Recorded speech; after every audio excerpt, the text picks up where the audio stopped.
Hello student, फिर से एक नए इंटरेस्टिंग मज़ेदार ज्ञानवर्धक वीडियो में स्वागत है। आप लोग जानते ही हैं हम लोग सेल डिवीज़न का स्टडी स्टेप बाय स्टेप कर रहे हैं, जिसमें यह सेल डिवीज़न के अंतर्गत यह कौन सा वीडियो है, यह जो है पार्ट 4 है, जिसमें हम लोग मियोसिस डिवीज़न के बारे में जानने वाले हैं या अर्धसूत्री विभाजन के बारे में जानने वाले हैं। ठीक है, तो इसमें आप लोगों को इस वीडियो में क्या क्या पता चल जाएगा। इसमें अर्धसूत्री विभाजन का introduction, definition, meiosis division 1, meiosis division 2, significance, इसका कंक्लूजन और रिफरेंस, ये सारा चीज आपको पता चल जाएगा। ठीक है, इस वीडियो में देखिए, इसको पार्ट पार्ट करके बनाया गया है। इससे पहले के वीडियो में हम लोगों ने माइटोसिस डिवीजन के बारे में अच्छे से जाना है। ठीक है, माइटोसिस डिवीजन यदि आप समसूत्री विभाजन अभी तक नहीं देखे हैं तो उसका मैं लिंक जो है डिस्क्रिप्शन पे दे रहा हूं। आप जो है टाइटल को टच करेंगे तो उसका लिंक जो है दिख जाएगा, समसूत्री विभाजन माइटोसिस डिवीजन का। इस वीडियो को देखने के बाद उसको आप देख सकते हैं। ठीक है, चलिए आज के इस वीडियो में हम लोग जानने वाले हैं मियोसिस डिवीजन या अर्धसूत्री विभाजन के बारे में। ठीक है, तो चलिए वीडियो शुरू करते हैं। विभाजन, अर्ध मतलब आधा होता है, अर्ध मतलब आधा, और विभाजन मतलब अर्ध मतलब आधा, और सूत्री मतलब क्या होता है, गुणसूत्र। यहाँ लिखा गया है, देखो, अर्धसूत्री, दो शब्द से मिल करके बना है यह अर्धसूत्री विभाजन। अर्धसूत्री, अर्ध मतलब आधा होता है, सूत्री मतलब गुणसूत्र विभाजन। तो यह ऐसा विभाजन है जिसमें जो डॉटर सेल, जो पेरेंट सेल है, उसमें जो सेल डिवीजन होता है मियोसिस डिवीजन, तो जो डॉटर सेल बनते हैं उनका क्रोमोसोम जो है आधा रह जाता है, मतलब अर्धसूत्री, आधा गुणसूत्र, आधा रह जाता है गुणसूत्र। ठीक है, जैसे कि आप लोग को यहाँ दिख रहा होगा, देखिए यहाँ पर कोई ये पेरेंट सेल है, मान लो ये कोई क्या है, मातृ कोशिका है, मातृ कोशिका बोलो, या इसी को इंग्लिश में क्या बोलते हैं, पेरेंट सेल है, पेरेंट सेल है। ठीक है, ये पेरेंट सेल है मान लो। ठीक है, तब इनमें जब एम डिवीजन, एम डी है मतलब क्या है, एम का मतलब मियोसिस डिवीजन होता है, तब इसमें 4 डॉटर सेल बनते हैं। कितने बनते हैं बच्चों, 4 डॉटर सेल, 4 डॉटर सेल मतलब 4 पुत्री कोशिकाएं बनते हैं। ठीक है, अर्धसूत्री विभाजन के फलस्वरूप एक मातृ कोशिका से 4 डॉटर सेल बनते हैं। देखो, 1, ये 2, ये 3, एक 4, जिसमें क्रोमोसोम का संख्या जो है आधा हो जाता है। देखिए, माना कि यह मातृ कोशिका है, इसमें कितने क्रोमोसोम है, देखिए यहाँ पर ये 46 क्रोमोसोम है, दिखाई दे रहे हैं कितने, 46 क्रोमोसोम है। तब जो डॉटर सेल बनते हैं उनके प्रत्येक कोशिका में 23 क्रोमोसोम होते हैं। यहाँ कितना है बच्चों, देखिए ये 23 क्रोमोसोम है। ठीक है, मतलब अर्धसूत्री मतलब आधा हुआ कि नहीं, गुणसूत्र की संख्या, यहाँ गुणसूत्र की संख्या इस मातृ कोशिका में कितना है, 46 है, जबकि इस डॉटर सेल में कितने होंगे, 23 होंगे। ठीक है, तो ये रहा।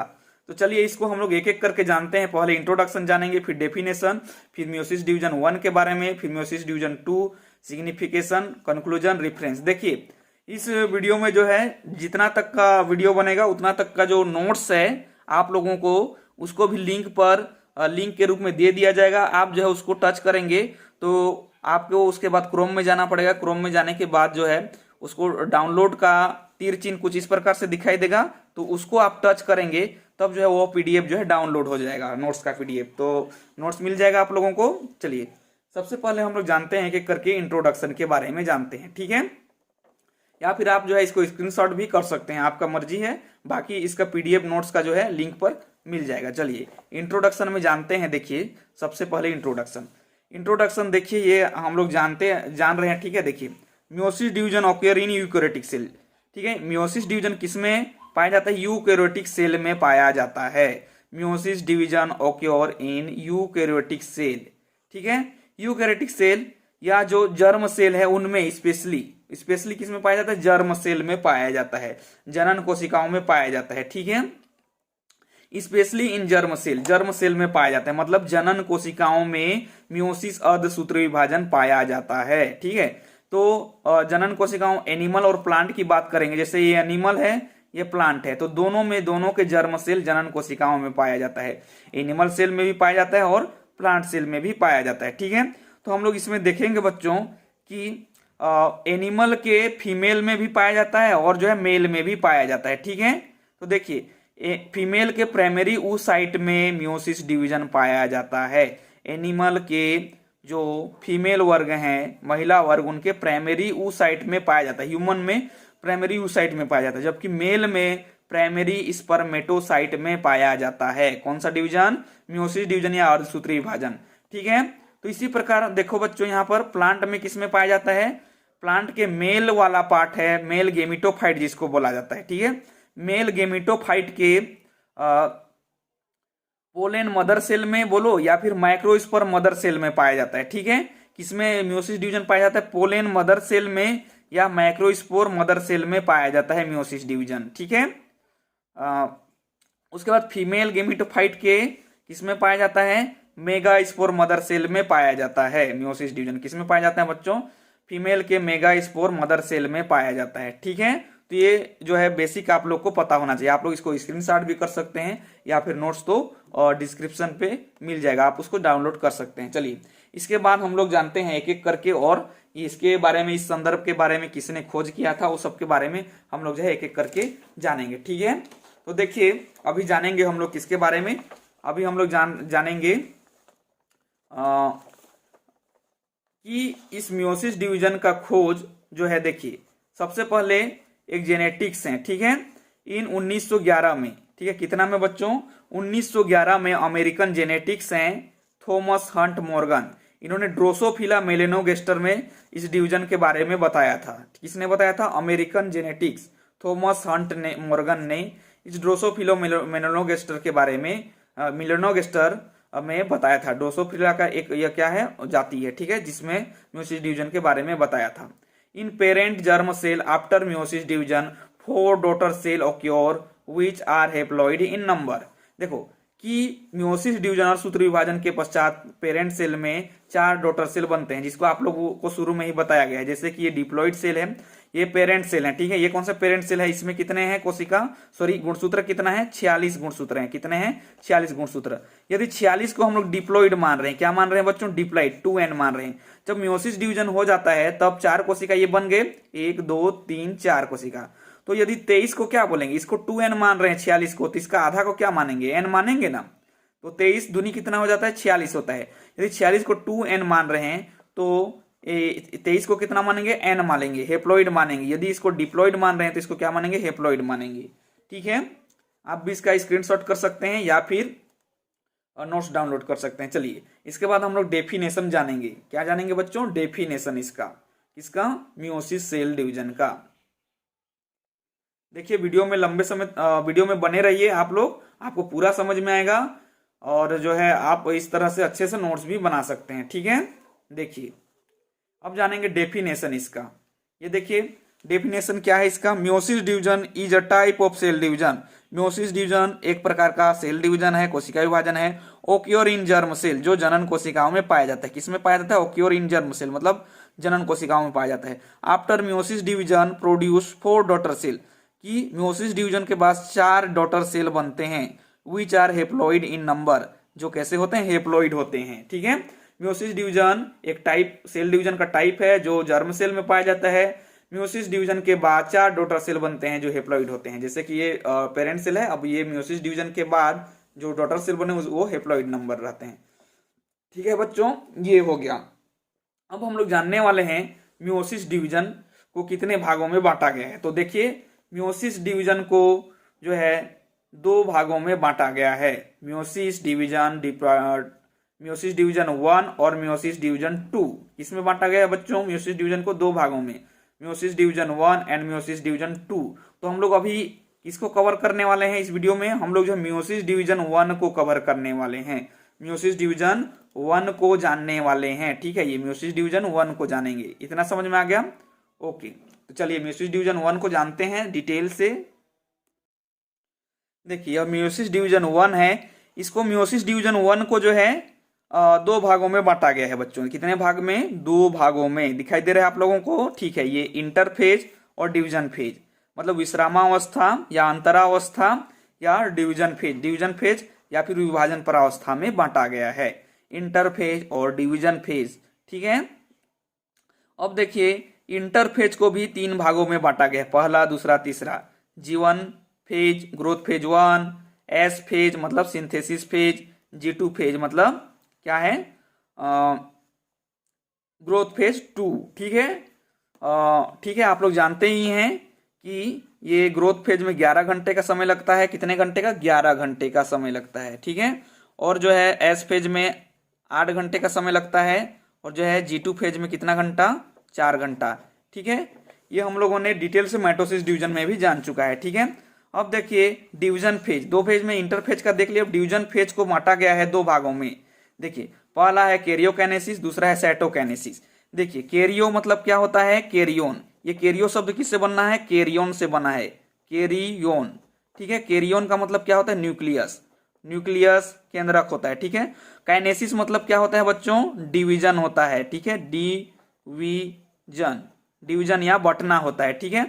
तो कैरियो मतलब न्यूक्लियस होता है, तो इस फेज में न्यूक्लियस का डिवीजन होता है, कैरियोकाइनेसिस। कैरियोन न्यूक्लियस का दूसरा नाम है, ठीक है। जैसे आप लोगों का भी नाम रहता है, जैसे किसी का नाम मान लो कुछ भी होता है तो उसका एक निक नेम भी रहता है और जो दूसरा नाम, दो चार नाम रहता है कि नहीं। जैसे कि प्रिया, प्रियंका, कुछ भी, गुड्डी, मुन्नी, इस टाइप से बोलते हैं। दो तीन नाम होता है एक का, ठीक है। तो देखो कैरियोन भी न्यूक्लियस का नाम है। तो काइनेसिस मतलब डिवीजन, मतलब इस फेज में क्या होता है? न्यूक्लियस का डिवीजन होता है न्यूक्लियस के अंदर, ठीक है। और न्यूक्लियस का साइटोकाइनेसिस मतलब क्या बच्चों? देखिए साइटोकाइनेसिस, ठीक है, क्या है? साइटोकाइनेसिस, ठीक है। क्या है बच्चों? साइटोकाइनेसिस आप लोग को दिखाई दे रहा होगा। देखिए साइटोकाइनेसिस मतलब क्या? साइटोकाइनेसिस मतलब, साइटो मतलब सेल होता है। देखो ये साइटो मतलब क्या होता है बच्चों? सेल होता है, सेल। काइनेसिस मतलब डिवीजन, ठीक है। तो इस फेज में साइटोकाइनेसिस में सेल का डिवीजन होता है। किसका डिवीजन होता है? सेल का डिवीजन होता है, ठीक है। तो देखो कैरियोकाइनेसिस को फिर से जो है 4 भागों में बांटा गया है। देखिए प्रोफेज 1, मेटाफेज 1, एनाफेज 1, टीलोफेज 1, ठीक है। देखो प्रोफेज 1, मेटाफेज 1, एनाफेज 1, टीलोफेज 1। इसको क्या बोल सकते हैं? प्रोफेज का P और मेटाफेज का M, एनाफेज का AT। इसका शॉर्ट फॉर्म में आप क्या बोल सकते हैं? PMT, PMAT, PMT हो सकता है, ठीक है। PMAT, प्राइम मिनिस्टर नहीं बोलेंगे, ठीक है, प्रधानमंत्री भी नहीं बोलेंगे। P मतलब प्रोफेज, M मतलब मेटाफेज, और जो है A मतलब एनाफेज, T मतलब टीलोफेज 1, ठीक है। ये इसका शॉर्ट फॉर्म। अब देखो प्रोफेज को भी देखो ये जो प्रोफेज है, इस प्रोफेज को भी कितने भागों में बांटा गया है? प्रोफेज को भी 2 भागों में बांटा गया है। सॉरी 2 भाग नहीं, सॉरी 5 भागों में बांटा गया है। कितने भागों में बांटा गया है बच्चों? प्रोफेज को भी 5 भागों में बांटा गया है, ठीक है। अब देखिए, देखिए प्रोफेज को यहां बांट दिए हैं। एक भाग ये है लेप्टोटीन में, जैगोटीन में, पेकेटीन में, डिप्लोटीन में, डाइकेनेसिस में। इस प्रोफेज 1 को कितने भागों में बांटे हैं बच्चों? 5 भाग में। पहला है लेप्टोटीन, दूसरा है जैगोटीन, पेकेटीन, डिप्लोटीन, डाइकेनेसिस, ठीक है। ये इसका भी आप लोग जो है ट्रिक बना सकते हैं। कैसे? जैसे लेप्टोटीन को आप लेप्टोटीन का LE ले सकते हैं। क्या ले सकते हैं बच्चों? लेप्टोटीन का ये LE ले सकते हैं लेप्टोटीन का। तो ये देखो यहां ले चुका हूं LE लेप्टोटीन का। जैगोटीन का ZY ले सकते हैं, जैगोटीन का ZY। देखो यहाँ ZY लिया गया है, ये देखो ये ZY लिया गया है, ठीक है। और जो है पेकेटीन का P ले सकते हैं, ये P ले लिए। और डिप्लोटीन का डिप्लोटीन और डाइकेनेसिस का DI ले सकते हैं। देखो DI। तो क्या बन गया? LE वो लेप्टोटीन से लिए हैं, ZE किससे लिए हैं? जैगोटीन से, P लिए हैं पेकेटीन से, DI लिए हैं डिप्लोटीन से, DI लिए हैं और डाइकेनेसिस। तो ये क्या बन गया? ये दोनों को जोड़ दिए, लेजी को जोड़ दिए तो लेजी हो गया। ये दोनों को जोड़ दिए तो क्या हो गया? लेजी। P मतलब कुछ भी नाम हो सकता है, प्रियंका हो सकता है, प्रतिभा हो सकता है, ठीक है, प्रिया हो सकता है, कुछ भी आप लोग जो है ले सकते हैं। तो लेजी, प्रियंका, DID, ठीक है। DID मतलब दीदी हो गया। तो लेजी, प्रियंका, प्रिया या प्रीति कुछ भी ले सकते हैं, ठीक है। लेजी प्रीति दीदी बोल सकते हैं याद करने के लिए, यार लेजी प्रियंका दीदी या लेजी प्रिया दीदी बोल सकते हैं, तो इससे आपको याद रहेगा। तो लेजी का ले से लेप्टोटीन, और ZY का लेजी का तो जैगोटीन हो गया। P का जो प्रियंका, प्रीति या प्रिया जो भी नाम लेना चाहेंगे, ठीक है, ले सकते हैं आप लोग, ठीक है। ये कोई लेजी होते नहीं है, लेकिन आप लोग जो है याद करने के लिए ऐसा ट्रिक बना सकते हैं। अब मेरे को भी पता नहीं उन लोग लेजी हैं या नहीं, ठीक है, या भी नहीं भी हो सकते हैं। यदि कोई दीदी है जो P नाम से लेजी है तो और मजेदार हो जाएगा, ठीक है। तो ये आपके ऊपर डिपेंड करता है आप P से क्या नाम लेना चाहते हैं। तो लेजी, प्रिया, पिंकी या फिर कुछ भी नाम ले सकते हैं। दीदी, लेजी, पिंकी, दीदी हो गया, ठीक है। तो ये देखो इससे लेजी से लेप्टोटीन, G से जैगोटीन, पी से पैकेटीन, डी से एक दीदी का डी से डिप्लोटीन, दूसरा डी से डाइकेनेसिस हो गया। ठीक है, तो इस प्रकार आप लोग जो है इसको याद कर सकते हैं। तो चलिए आप लोग चाहें तो इसको जो है स्क्रीनशॉट भी कर सकते हैं, ठीक है, या फिर नोट यदि डाउनलोड भी कर सकते हैं, लेकिन बाद में करिए, पहले समझना ज्यादा जरूरी है। ठीक है, ओके।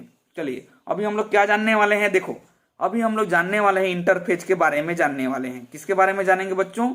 इंटरफेज के बारे में जानने वाले हैं। ठीक है, interphase G1 phase, S phase, G2 phase के बारे में जानने वाले हैं। फिर हम लोग एक एक करके जो है डिवीजन फेज के कैरियोकाइनेसिस, साइटोकाइनेसिस के बारे में जानने वाले हैं। ठीक है बच्चों, चलिए इंटरफेज जानते हैं। सबसे पहले देखिए बच्चों, अभी हम लोग इंटरफेज के बारे में जानेंगे। इंटरफेज माइटोसिस डिवीजन के इंटरफेज की तरह है। तो देखिए आल्सो कॉल्ड रेस्टिंग फेज, इस फेज को क्या नाम से जानते हैं? रेस्टिंग फेज के नाम से भी जानते हैं।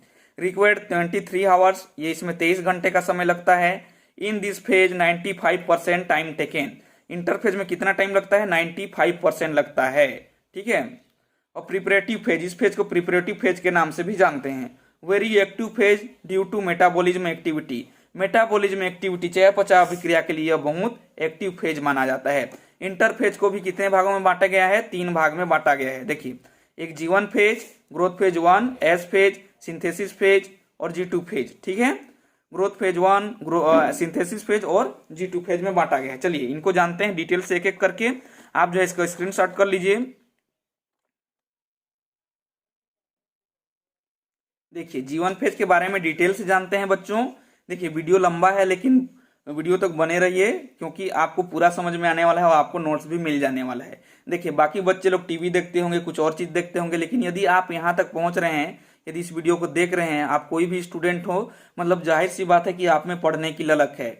आप इसी तरह अपने ललक, पढ़ने का जो रुचि है, इसको बनाए रखेंगे तो निश्चित तौर पे आपको सफलता मिलने वाला है। ठीक है, अब आप कौन है? कोई स्टूडेंट ही होंगे, ठीक है, मैं नहीं जान रहा हूं, लेकिन मेरे को पता है यहाँ तक यदि आपने वीडियो इतने लंबे समय तक देख लिया है तो निश्चित तौर पे आपका जो है भविष्य सुनहरा होने वाला है। ठीक है, क्योंकि आप एक मेहनती स्टूडेंट हैं, तभी यहाँ 17 जो है मिनट तक वीडियो देख रहे हैं। ठीक है, अब देखिए G1 फेज को जानने वाले हैं बच्चों। ठीक है, G1 phase first stage of interphase, यह इंटरफेज का फर्स्ट स्टेज है, जिसमें 11 आवर्स लगता है, 11 आवर्स लगता है, 11 घंटे का समय लेता है। रेप्लिकेशन इन सेल ऑर्गेनेल, मतलब इस G1 फेज में सेल ऑर्गेनेल मतलब क्या है? कोशिका अंग का रेप्लिकेशन होता है। जैसे कि ये डायग्राम में आप लोग को दिखाई देगा, जैसे कि यहाँ पर एक माइटोकॉन्ड्रिया है मान लो, और ये गोल्जी बॉडी एक है, तो इसमें क्या होगा बच्चों कि इसमें से इस सेल ऑर्गेन का रेप्लिकेट होगा, जिसके कारण देखो माना कि यह एक क्या है? माइटोकॉन्ड्रिया है। क्या है बच्चों? यह एक माइटोकॉन्ड्रिया है। देखो यह एक माइटोकॉन्ड्रिया है, माइटोकॉन्ड्रिया। तो यदि इसको ज्यादा माइटोकॉन्ड्रिया बनते हैं तो जिससे इससे देखो एक माइटोकॉन्ड्रिया ये हो गया, एक माइटोकॉन्ड्रिया, इससे ये दूसरा माइटोकॉन्ड्रिया, ये तीसरा माइटोकॉन्ड्रिया। इस प्रकार जो है सेल ऑर्गेनेल का रेप्लिकेट होता है और बहुत सारे कोशिकांग बनते हैं। जैसे कि गोल्जी बॉडी है तो और भी बहुत सारे गोल्जी बॉडी बनने लगते हैं। जैसे कि यहाँ पर एक लाइसोसोम दिख रहा होगा, ये एक लाइसोसोम, तो देखिए इससे 1 2 इस तरह बहुत सारे लाइसोसोम बनते हैं और सेल का साइज भी बढ़ता है, इसमें सेल ग्रोथ होता है इसमें साथ ही। ठीक है, तो इस प्रकार आप समझ गए होंगे सेल ऑर्गेनेल रेप्लिकेट मतलब कोशिका अंग रेप्लिकेट होकर के और अधिक संख्या में बनाने लगते हैं। देखिए उसके बाद अगला पॉइंट क्या है बच्चों? देखिए प्रोटीन सिंथेसिस फॉर रेप्लिकेशन। आगे आपको एस फेज में डीएनए का जो है रेप्लिकेशन होना रहता है, इसलिए प्रोटीन सिंथेसिस फॉर रेप्लिकेशन। तो इस फेज में प्रोटीन का जो है सिंथेसिस होता है। कौन से प्रोटीन? Mainly histone protein. आप लोग लिख लेंगे हिस्टोन प्रोटीन। ठीक है, histone protein and other protein, and other protein, दूसरे प्रोटीन का भी सिंथेसिस होता है, लेकिन मेनली हिस्टोन प्रोटीन का सिंथेसिस होता है। क्योंकि डीएनए रेप्लिकेशन में कौन काम करते हैं? हिस्टोन प्रोटीन वगैरह और भी प्रोटीन वगैरह। ठीक है, अब longest phase of all over cell cycle, ये आपको पूछा जा सकता है कि सेल साइकिल का सबसे लंबा समय कहां लगता है? तो G1 फेज में लगता है, क्योंकि 11 घंटे समय G1 फेज में लगता है। ठीक है, सेल ग्रोथ, इस फेज में सेल क्या करता है? ग्रोथ करने लगता है, बढ़ता है। ठीक है, तो आप लोग को समझ में आ गया होगा। First stage of interphase, 11 hours का समय लगता है, रेप्लिकेशन होता है सेल ऑर्गेनेल का, प्रोटीन सिंथेसिस होता है, ठीक है, हिस्टोन प्रोटीन वगैरह, और जो longest phase of cell cycle, पूरे सेल साइकिल का सबसे लंबा समय लगता है G1 फेज में।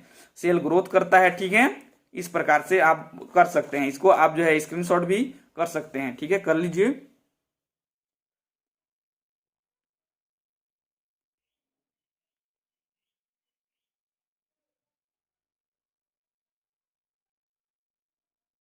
देखिए अभी हम लोग एस फेज में आ चुके हैं बच्चों।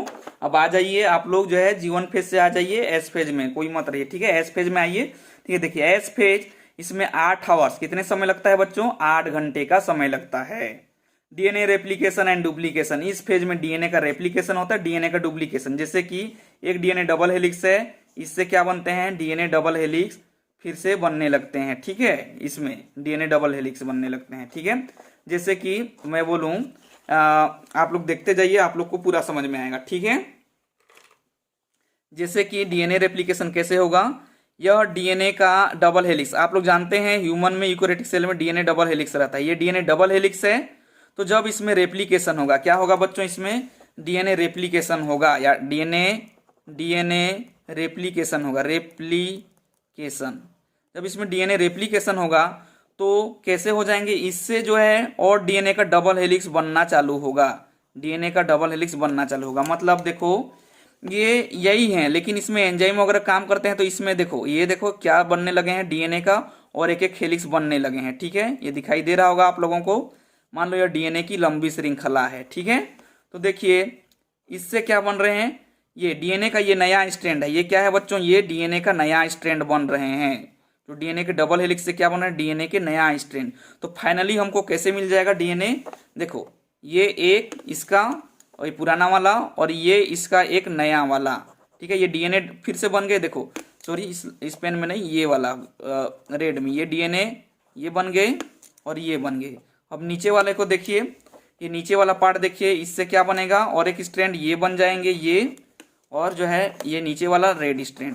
तो देखो एक डीएनए के डबल हेलिक्स से फिर और एक डीएनए का डबल हेलिक्स बना ना, इसी डीएनए से डीएनए बनने की प्रोसेस को क्या कहते हैं? डीएनए रेप्लिकेशन कहा जाता है। और डुप्लीकेशन मतलब क्या? एक डीएनए से फिर से एक उसी के समान बना कि नहीं, देखो ये उस टाइप का, तो ये डीएनए डुप्लीकेशन हो गया, द्विगुणन, डीएनए द्विगुणन जिसको बोला जाता है। तो इस प्रकार डीएनए रेप्लिकेशन में होता है। ठीक है, तो आप लोग को समझ में आ गया होगा DNA replication and duplication. S phase between G1 phase and G2 phase. देखो पहले हम लोगों ने G1 फेज के बारे में जाना, उसके बाद एस फेज ये, उसके बाद G2 फेज के बारे में जानने वाले हैं। तो यह G1 फेज और G2 फेज के बीच में है कि नहीं है? ठीक है, उसके बाद देखो synthesis of enzyme and protein. इस फेज में जो है प्रोटीन का सिंथेसिस होता है और एंजाइम का भी सिंथेसिस होता है। ठीक है, made sister chromatid and attach with centromere. इस फेज में सिस्टर क्रोमेटिड बनने लगते हैं, सिस्टर क्रोमेटिड बनने लगते हैं, जिससे जो है काइनेटोकोर प्रोटीन से अटैच होते हैं। देखो इस डायग्राम को आप लोग समझिए, जैसे कि यह डीएनए का डबल हेलिक्स वाला है। ठीक है, ये डबल हेलिक्स यहाँ भी, ये देखो डीएनए का डबल हेलिक्स है इसके अंदर में। तो ये इस फॉर्म में है, माना कि यह यूकेरियोटिक सेल में ह्यूमन में हो रहा है, ये 46 क्रोमोसोम के साथ ऐसी घटना होगा। ठीक है, ये बीच का ये जो प्रोटीन है, ये कौन सा है? सेंट्रोमियर है। इसको क्या बोला जाता है? सेंट्रोमियर बोला जाता है। ठीक है, जब जिसमें डीएनए का रेप्लिकेशन हो जाएगा, देखो डीएनए रेप्लिकेशन, तो और एक स्ट्रैंड बन जाएंगे। देखो ये स्ट्रैंड, ये नए स्ट्रैंड बन गए हैं, इससे भी ये नए स्ट्रैंड बन गए हैं। ठीक है, मतलब अब क्या हो गए? Homologous chromosome. ये पास एक ही सेल में पाए जाने वाले पास पास के क्रोमोसोम को होमोलोगस क्रोमोसोम बोलेंगे। और देखो यह एक सिस्टर है, सिस्टर क्रोमेटिड है, तो इससे और एक सिस्टर क्रोमेटिड बन जाएगा। मतलब देखो यहाँ पर एक है, तो यहाँ अंदर में डीएनए पाए जाते हैं ना इस क्रोमोसोम के अंदर में। ठीक है, तो इससे फिर से सिंथेसिस होकर और एक बने हैं, और एक बन गए हैं, इसमें भी और एक बन गए हैं, इसीलिए ऐसा दिखाई दे रहा है। ठीक है, मतलब सिस्टर क्रोमेटिड बन गए हैं। ये देखो ये जो बने हैं ना, ये क्या है? सिस्टर क्रोमेटिड हैं। क्या है बच्चों? Sister chromatid. तो इसमें सिस्टर क्रोमेटिड बन जाते हैं। ठीक है, होप आप लोग को समझ में आ गया होगा। अभी G1 के बाद एस जाने, एस के बाद G2 के बारे में जानने वाले हैं। चलिए स्क्रीनशॉट कर लीजिए, करना चाहेंगे तो। ठीक है,